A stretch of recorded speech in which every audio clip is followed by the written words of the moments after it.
partons découvrir ce Mémobus avec Angie Aubert qui est notre invité. Bonjour. Bonjour. Merci d'être avec nous pour évoquer ce mode de locomotion assez inhabituel, non pas le bus, mais le Mémobus. Je ne connais pas encore cette marque.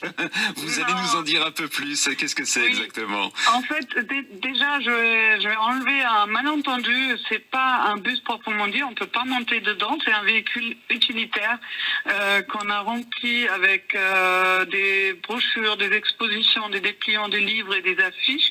On est sur la route depuis le 25 août.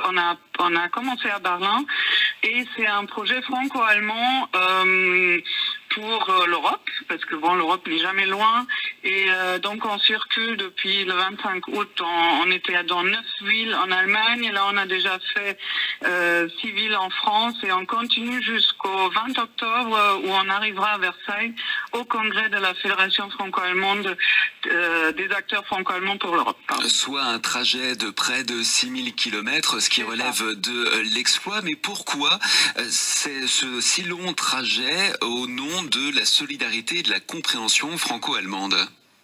Parce qu'en fait, on a constaté que c'est un peu en déclin, on va dire, tout ce qui concerne le franco-allemand, pour des raisons, bon, moi je ne vais pas les évoquer, je suis pas dans la politique, mais nous, en tant qu'association, en tant qu'acteur pour le franco-allemand, on a envie de remettre ça à l'actualité, surtout avec les 60 ans du traité de l'Élysée cette année, et on s'est dit, si les gens viennent pas vers nous, nous on vient vers les gens.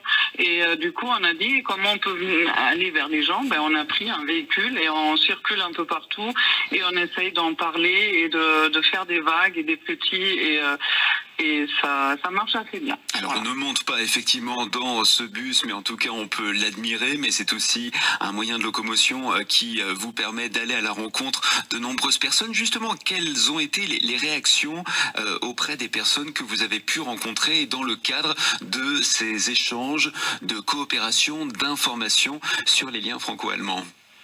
Mais en fait, c'est pour pas mal de gens, c'est une découverte. Après, on va aussi dans des terrains où c'est des associations qui connaissent, qui travaillent, qui font eux-mêmes un très bon travail dans les échanges, dans les jumelages et tout ça.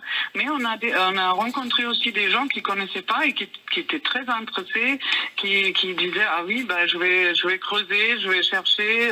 Quand est-ce que vous revenez? Enfin, en sachant que nous c'est un projet unique pour l'instant, mais ça fait plaisir quand les gens vous disent à la fin, rendez-vous l'année prochaine et on est là, on ne sait pas encore, ça serait bien, mais ça fait plaisir parce que ça montre que ça a plu et que les gens sont quand même ouverts et intéressés. Ouais. Et je pense qu'on peut être aussi admiratif de votre démarche, surtout lorsqu'on sait que le vice-président du club franco-allemand de Saint-Étienne, Philippe Charras, a été aussi conducteur, manutentionnaire et animateur de ce Mémobus. Tout à fait, oui. Au début, quand on est parti de Berlin, pour nous-mêmes, c'était une découverte et je me voyais vraiment mal le faire seul. Et heureusement, je connais Philippe qui est vraiment unique dans son genre et qui nous a aidé aussi sur place à faire justement l'animation, parce que c'est toujours un peu d'animation, même si c'est un sujet entre guillemets un peu sérieux, la mémoire et tout ça, mais il faut animer, il faut faire des jeux autour, c'est ce qu'on fait.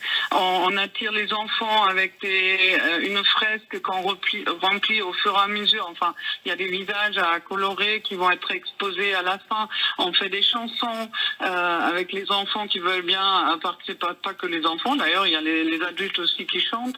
Et tout ça, ça va être regroupé à la fin et mis à disposition pour montrer, voilà, chacun peut apporter sa pierre à ce joli projet et à l'amitié franco-allemande pour l'Europe. Et c'est ça qui était l'objectif de ce projet. Et vous serez dans le centre-bourg de Saint-Paul-en-Jarret aujourd'hui de 10h à 17h et à l'occasion de la fête du village. Autant vous dire qu'il y aura de l'animation et ce sera l'occasion d'échanger avec ce très très beau projet, cette belle initiative qu'est le Mémobus, avec énormément de documentation, d'exposition et bien sûr la rencontre avec Angie Aubert qui était notre invité sur France Bleu Saint-Étienne-Loire. Merci beaucoup pour ces quelques instants avec nous. Très bonne journée, au revoir. Bonne journée, au revoir.